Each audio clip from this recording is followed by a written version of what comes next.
The Texas Supreme Court is set to make a ruling on whether or not a family can have sentimental value of a pet.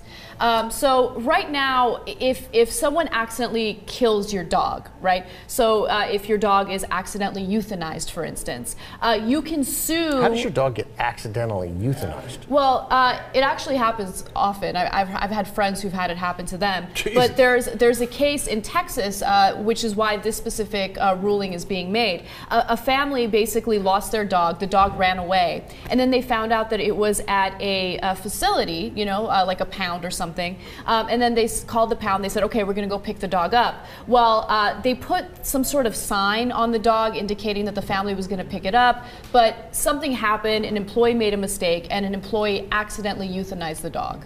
Okay? Yeah, but you know, that's the thing I don't understand. Like, there's all this like secret killing of dogs that I'm not familiar with. Like, I feel like, oh, the pound, if you don't pick him up in 36 hours, we, you know, slice his throat. Like, so if you're doing like the mass murder of dogs, Yeah. Is somebody going to get put in the wrong bin every once in a while? Of course they are. They bring in Fluffy, and they're like, oh, we thought he was in the pound. We slit his throat and took his eyes out. Yeah, and just to be clear, the dog was in like a cage that had a sign that said, you know, do not kill, but for some reason. Well, obviously you can sue. It's negligence. I mean, you got to You can sue, but let me tell you the details, because you can sue, but right now all you can get is the market value of that dog. Right, which could be like $100. Exactly, but if that dog has sentimental value, all of a sudden you can sue for more. So that's why the Texas Supreme Court. So should you be able to sue for more? You guys are dog owners. You're definitely going to say yes. Yeah, of course. But I mean, the sentimental value of a dog is the dog is not just property. I mean, that's very clear that a pet. I mean, we're not going to be that far off, because I'd be like, yeah, you can sue for sentimental value, and let's reasonably cap that. Yeah, You know? like I get it. Yeah. And market value is not quite fair. It's a living, breathing thing, and it's not a plant. I'm not going to go with JR, who's going to say the value is zero because it's not a human being.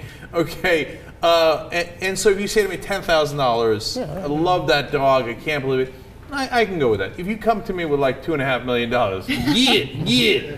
Okay, no, I'm not listening to that nonsense. Right. So there Can we make an agreement on 15 right now?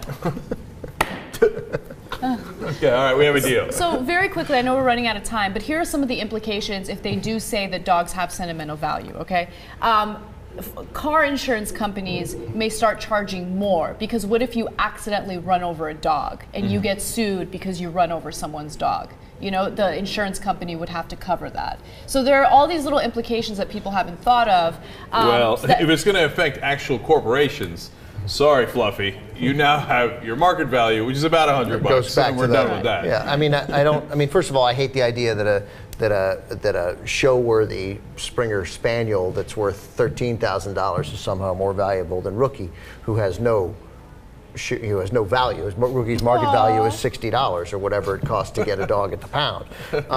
But you know, dogs are part of families. They're not the same as the humans, but to pretend that they're not, that they arguably aren't more valuable than something that we do assign monetary value to. If you accidentally, if you take your car to get the axle fixed and they accidentally smash the car, well, we know you can get that car has value, and I would only argue that the dog might have as much value as the car to that particular family. Okay, I'm sorry. You know, here he comes.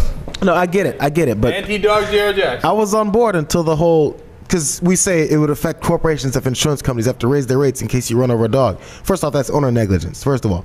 Number two, if that does... Almost always, if a dog is out, it's most often, it's probably not the driver's fault. And then if companies raise the rates, it's not affecting the companies, it's coming back again, as Jenk says, every day. It affects the people who pay those rates, not the companies. Allstate's fine, like, okay, we'll raise your rates some more, fuck it.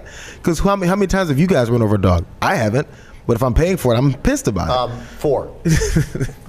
Probably 3 for you. 4, yeah. On the actual substance of this, we agree we already shook out the $15,000. On the political level, dogs are not people, my friend, but corporations are. Right. So the corporations are going to win this, and Allstate is going to care, and they're going to fight this. And a fight between Rover and Allstate is not a fair fight. Also, a fight between Rover and Allstate is not fair. That said, no matter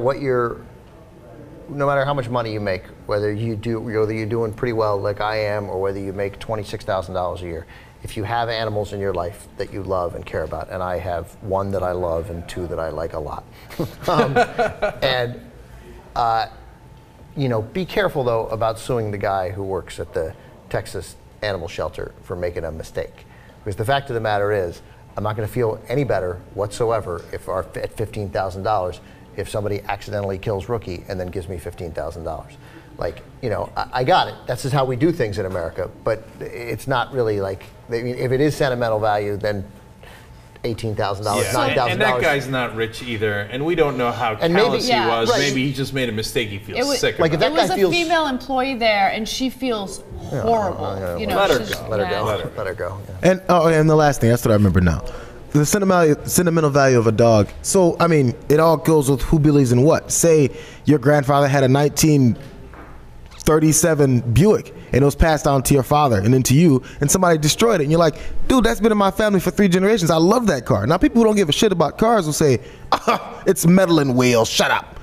But it could mean something to you if it was like your, you know. So if there's things that you can't. I don't think you can legislate it and say because you have an emotional attachment, which sucks. But as your best point, $15,000 isn't bringing back the fact that you lost your dog.